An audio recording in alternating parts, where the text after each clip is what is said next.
Secret Garden. One of my favourite books as a child was The Secret Garden by Frances Hodgson Burnett. In it, children find a walled garden that's overgrown and neglected and restore it to its former glory. That garden captured my imagination, and I dearly wished that I too had a walled garden to restore. 50 years on, I'm still yearning for that walled garden. Analysing why this meant so much to me, I think it goes beyond just wanting to create something beautiful. I could do that with any garden.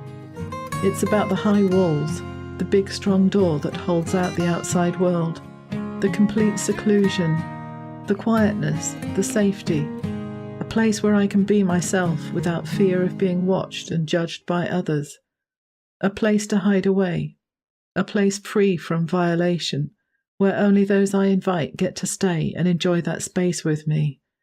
A place of beauty, peace, love, light, and joy. In the book, the very existence of the garden was concealed by an overgrowth of plants. Hence it was secret, and had to be discovered by being searched for. Once found, it needed restoring before it could become an oasis of peace and beauty. I've been asking myself, what if that secret garden I've been yearning for is inside me? What if this place of tranquility has been with me all along, and I just haven't seen it because of the overgrowth of weeds? What if it's there, but it needs clearing out and nurturing for it to become that place of security and rest? The spiritual experiences I'd had previously gave me a glimpse of the love and peace it's possible to experience in this life. I needed to embark on a search for the garden and make it my inner home. A yearning took over me that matched the yearning I had for a walled garden for all those years. A yearning to make that peace a permanent state of being. A yearning to always feel secure in the knowledge of that limitless, unconditional love.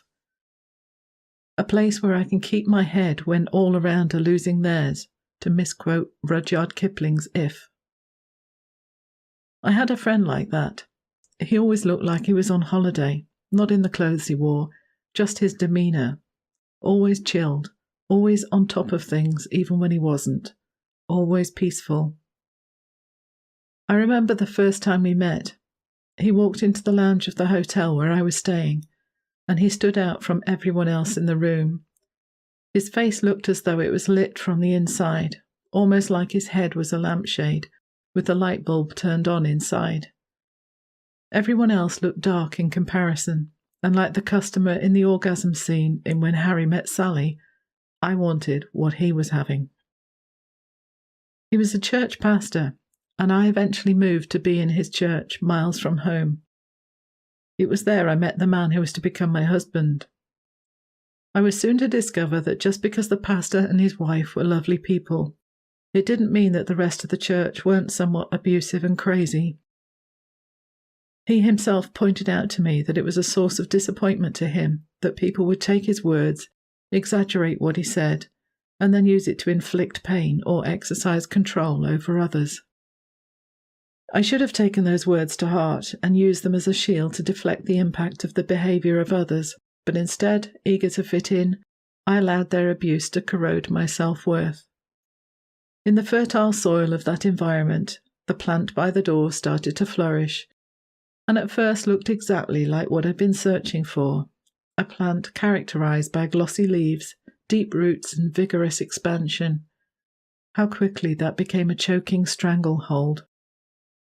My friends left to run a different church, and I was left with a bunch of crazies obsessed with finding every minute shortcoming and magnifying it beyond all recognition, before rejecting me as disgusting.